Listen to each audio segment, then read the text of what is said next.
بسم اللہ الرحمن الرحیم۔ اہل بیت اردو پوڈ کاسٹ کے پہلے ایپیسوڈ میں آپ کا استقبال ہے۔ آج کے اس ایپیسوڈ میں جس کتاب کا میں خلاصہ بیان کروں گا اس کا نام ہے دین کے ملی، اور اس کو لکھنے والے ہیں ڈی ایف کراکا صاحب۔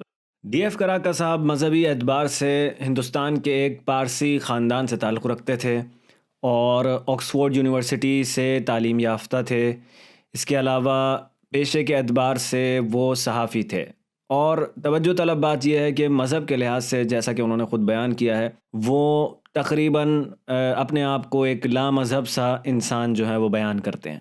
اس کتاب میں انہوں نے مولا علی علیہ السلام سے اپنے تعلق اور ان برکات کا ذکر کیا ہے جو انہیں اس ذات گرامی سے توسل کر کے، ارتباط برقرار کر کے حاصل ہوئیں۔ اس کے علاوہ بہت سے ماورائے طبیعت تجربات بھی انہوں نے بیان کیے ہیں۔ کچھ زیارات کے قصے ہیں جس میں نجف کی زیارات ہیں اور ہندوستان کی زیارات ہیں۔ اس کے علاوہ کچھ روحانی شخصیتوں سے بھی ہندوستان میں ان کی ملاقاتیں ہیں، اور کچھ ماورائے طبیعت تجربات ہیں جو انہوں نے وہاں پر ذکر کیے ہیں اس کتاب میں۔ اب آپ کی خدمت میں اس کتاب کا خلاصہ پیش کرتا ہوں۔ کراکا صاحب خود ایک لا مذہب سے انسان تھے، لیکن ان کی والدہ عبادت اور روحانیت پر یقین رکھتی تھیں۔ ان کے اپنے گھر میں عبادت کا ایک گوشہ تھا جسے ترجمے میں عبادت کی چوکی کہا گیا ہے۔ اس کتاب کا اہم ترین حصہ کراکا صاحب کے نزدیک وہ خواب ہے جو انہوں نے اپریل 1954 میں دیکھا تھا۔ وہ خواب جس میں انہیں مولائے کائنات کی زیارت پہلی بار ہوئی تھی۔ البتہ اس کتاب میں انہوں نے 2 بار اس زیارت کا ذکر کیا ہے جو انہیں خواب میں امام علی علیہ السلام کی ہوئی، لیکن ان کے نزدیک پہلی زیارت وہ زیارت تھی جس نے واقعاً ان کی ذات میں ایک گورہام برپا کر دیا تھا۔ اس کتاب کے اہم کرداروں میں سے ایک کراکا صاحب کی والدہ ہیں، اور دوسری وہ پارسی خاتون جنہیں کراکا صاحب سونا مائی کہہ کے اس کتاب میں پکارتے ہیں۔ یہ خاتون سونا مائی وہ خاتون ہے کہ جن سے ان کی والدہ، کراکا صاحب کی والدہ جو ہیں، وہ روحانی معاملات میں امداد اور رہنمائی لیا کرتی تھیں۔ سونا مائی کے توسط سے ہی کراکا صاحب کو پیغام بھی ملا کرتے تھے، جس میں سے ایک اہم پیغام کو وہ یوں بیان کرتے ہیں: 1949 میں جب میں نے اپنا 7 روزہ کرنٹ جاری کیا، میں بے حد ذہنی خلجان میں مبتلا تھا، کیونکہ مجھے یقین نہیں تھا کہ مستقبل میں کیا پیش آئے گا۔ میری ماں کی سہیلی ایک پابند مذہب پارسی خاتون کے ذریعے سے مجھے ایک پیغام ملا۔ گجراتی زبان میں بھیجے گئے پیغام کے آخری الفاظ یہ تھے: میں ہمیشہ تمہاری مدد کرتا رہوں گا، ہمت پکڑو۔ یہ پیغام کس نے بھیجا تھا؟ پارسی خاتون نے بتایا کہ یہ باوا کی طرف سے تھا۔ باوا؟ کون باوا؟ میں بھی حیران تھا۔ اس وقت مجھے بس اتنا معلوم تھا کہ وہ مہارشی تھا۔ بالآخر اس واقعے کے 5 سال بعد ایک خواب دیکھنے کے بعد مجھ پر منکشف ہوا کہ وہ بزرگ جنہوں نے پیغام بھجوایا تھا کہ وہ ہمیشہ میرے ساتھ ہوں گے، وہ حضرت علی علیہ السلام تھے۔ کئی برس تک حضرت علی علیہ السلام میرے لیے ایک پرکشش اجنبی بنے رہے۔ مجھے ان تک بار بار رسائی حاصل کرنے میں جھجک مانے رہی، اور میں انہیں صرف حالت مصیبت میں یا ضرورت کے لیے مستعد و مختص سمجھنے پر مکتفی رہا۔ اس وقت میں نہیں جانتا تھا کہ میں ان سے کیا مانگوں، اور ان کے خواب میں ظاہر ہونے کے کیا صحیح معنی ہو سکتے تھے۔ ان کے ساتھ 18 سالوں کی مسلسل گہری انسیت اور روزانہ عبادت کے بعد میں ان سے ایک ناقابل بیان قربت محسوس کرتا ہوں۔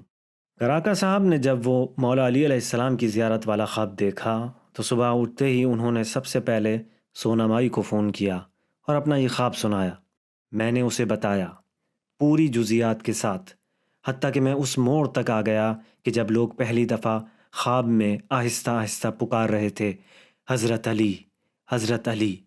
یہ سنتے ہی سونا مائی پر مسرت آواز میں بول اٹھی: باوا تمہارے پاس آ گئے۔ میں یہی معلوم کرنا چاہتا ہوں، یہ شخص جو مجھے خواب میں ملا ہے کون تھا؟ وہ کھنکھناتی ہنسی کے ساتھ لہک کر کہنے لگی: نادان لڑکے، کیا تمہیں نہیں معلوم کہ اتنے سالوں تک تم کس کی پرستش کرتے رہے ہو؟ لیکن مائی، ہم ہمیشہ انہیں مشکل آسان صاحب کہہ کر پکارتے چلے آئے ہیں۔ آپ نے ہمیشہ اسی طرح ہمیں ان کا نام لینا سکھایا ہے۔ مشکل آسان صاحب، مولا علی، حضرت علی، یہ سب ایک ہی ہیں۔ اس ہستی نے پسند کیا کہ تم پر بطور حضرت علی ظاہر ہوں، لیکن اب تم مجھے پورا خواب سناؤ۔ چنانچہ میں نے ایسا ہی کیا، اور اس کو اس نقطہ اختتام تک اپنا خواب سنایا کہ جب حضرت علی نے میرا ہاتھ اپنے ہاتھ میں لے لیا اور اپنے آگے کھینچ لیا۔ تم نہیں جانتے کہ تم کتنے بانصیب ہو، مائی نے کہا۔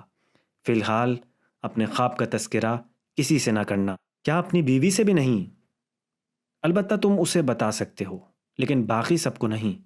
ایک وقت آئے گا کہ تمہیں خود بخود پتہ چل جائے گا کہ تم اس کا تذکرہ اب کر سکتے ہو۔ اس وقت تم جس کسی کو بھی چاہو اس کے متعلق بتا سکو گے، اور میں تم سے آج ہی ملنا چاہتی ہوں۔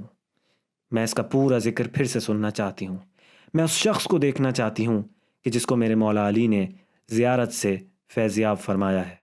اس کتاب کا ایک اور حصہ کراکا صاحب کی نجف زیارات کے بارے میں ہے۔ اہم ترین ان کے لیے وہ واقعہ تھا کہ جب غیر مسلم ہونے کی وجہ سے ان کے لیے مولا علی علیہ السلام کی زری تک پہنچنا ایک مشکل کام تھا، لیکن پھر کچھ ایسا ہوا۔ اس طرف سے جہاں میں کھڑا ہوا تھا مجھے اجسام کے سمندر میں واپس پھینک دیا گیا، جس نے بدلے میں مجھے اس ریلے میں دھکیل دیا جو روضے ہی کی طرف رواں دواں تھا۔ اس عالم میں کہ یہ ادھر ادھر کی دھکم پیل جاری تھی، مجھے اپنی چھاتی میں اچانک کھچاؤ محسوس ہوا۔ میرے دل میں یہ جانا پہچانا ہوا درد جو کہ پونا میں میرے ماہر قلب نے بتایا تھا کہ ختم ہو چکا ہے، پھر سے پلٹ آیا تھا۔ ایسا محسوس ہو رہا تھا کہ گویا میرا دل اور میرا درد دونوں ہی دوبارہ زندہ ہو گئے ہیں۔ یہ ایک شدید درد تھا۔ مجھے پہلو بہ پہلو ٹھنڈے اور تیز پسینے آنے لگے۔ بلا شبہ یہ عارضہ قلب تھا، یعنی ہارٹ اٹیک۔ میں اس کے قرائن سے بخوبی واقف تھا۔